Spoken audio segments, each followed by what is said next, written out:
What ho everybody, Ian here, and I'm coming to you from inside my Model T Ford. Why am I coming to you from inside my Model T Ford, and what does it have to do with model railways? Well, Model T Ford is in the garage, and I'm in the garage because I am working on the GOG Guild virtual exhibition layout. So let's take a look over there and I'll show you what I've been doing. And who knows, we may even see a train run. Oh, all right, there it is. You know, if I didn't show you my Model T Ford, I'm sure somebody would have said, I want to see your Model T Ford. So there it is, 1926 Doctor's Coupe. Needs a new spring in the starter motor so it doesn't run, otherwise I would take you for a ride in it. Of course I would, yeah. So what we're more interested in is this down here. This is what's been going on, mainly in quiet for the past few weeks, and was working on doing little bits on this while glue was setting and other things on the HOF layout. So the track is in place, the track is glued in place on the station baseboard, apart from the turnout. That's not fitted in place yet because that's one of those unifrog points, so that needs, well, it doesn't necessarily need wiring up, but wiring up might be good for it. So I've also got a point motor that I might use on it, but it's 1 point. Do I need a point motor on it? Don't know, haven't decided yet, but I've got one. I might use it. So here's a little bit of a change on this, the scenic fiddle yard baseboard. I'm putting a level crossing in here rather than having a home signal or whatever I had planned there. So that's the thought for there. And then you can see here I've got the short passenger train cassette in place there as well. Now the cassettes have undergone a little bit of modification. I mean, I was like faffing around and messing around with how to do these cassettes, how to get them to butt up to the track work, and I was messing around with different thicknesses of plywood, and I've got some aluminium angle there, and it was just getting it was getting too much to mess around with different thicknesses of plywood. I've got 1/4-inch birch ply is thinner than 1/4-inch ACX ply, and things were just getting too annoying. So in the end, the simplest thing to do was to actually raise the track level by less than 1/8 of an inch on the running line, and just have it run straight into the cassette here. So you can probably see that I've got a little fillet of cork underlay under there, and that just raises the track level enough to run straight into the cassette.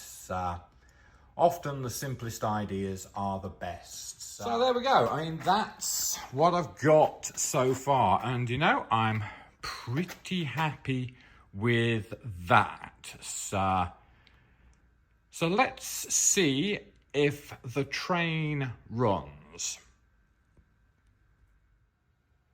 My Manning Wardle K-Class is in the cassette with my Dapol coach, and this would be a typical branch line train for the light railway.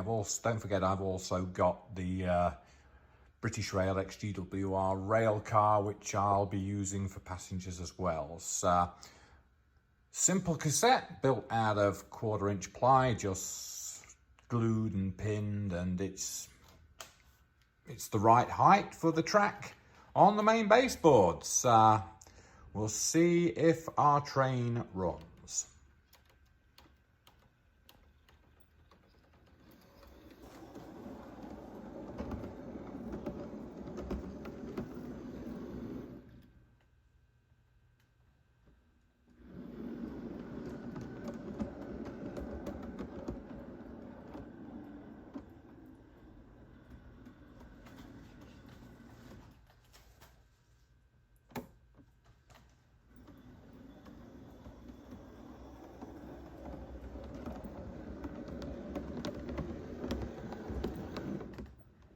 So it's the start of another week. It's Monday and it's a wet and rainy Monday, so we're in the garage and we are gonna do some scenic work on the GOG virtual exhibition layout. The plan is to put down a coating of my favourite base coat, spackle, lightweight spackle. And so we'll turn this into a bit of a snowscape with all the white covering on the ground, and that'll be a good base start. Now it's the material that I prefer to use, and been using it for a long time, and it's cheap and it lasts a lot. A pot like this, a quart pot like this lasts a long time. So we're going to cover the cork in the yard. We're going to cover the baseboard just to give a good base coat to work my scenery onto. It's Lincolnshire, of course, so everything's going to be really flat, so we don't need to worry about any relief, any contours, any major contours.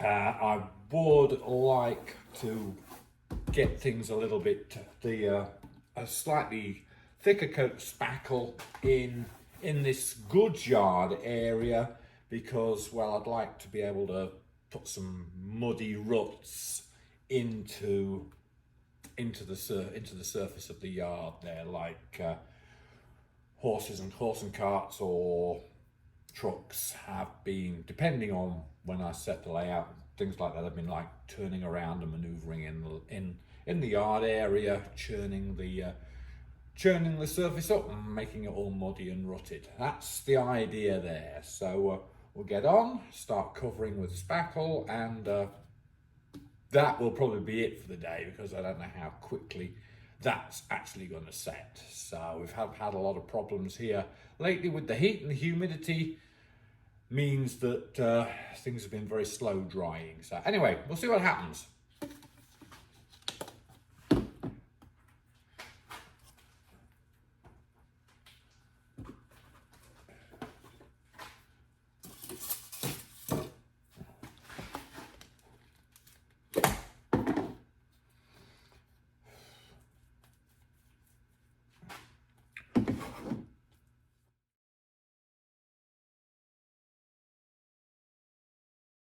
Well, here we go. I'm pretty much out of spackle right now, so I need to take a quick stroll down to the hardware store to get some more, but the snowscape is starting to appear. I need to add a little bit more spackle at the back edge there towards where the back scene is going to run.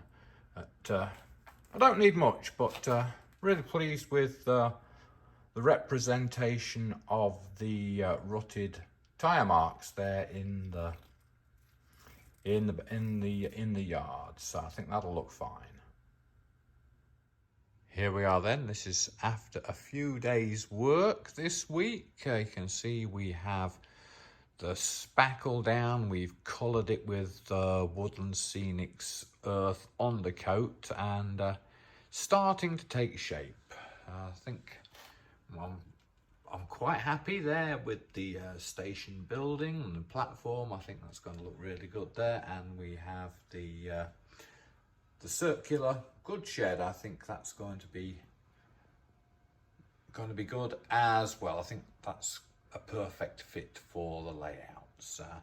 We'll move down here a little bit, and I can show you the arrangement with the fiddle yard. You can see we have with the way the cassettes slide in. You can see here we have I've got a little ledge here, and I've got another ledge at the back there, and that will help the cassettes be fed in here and line up with the track on the layout. So hopefully that will work perfectly.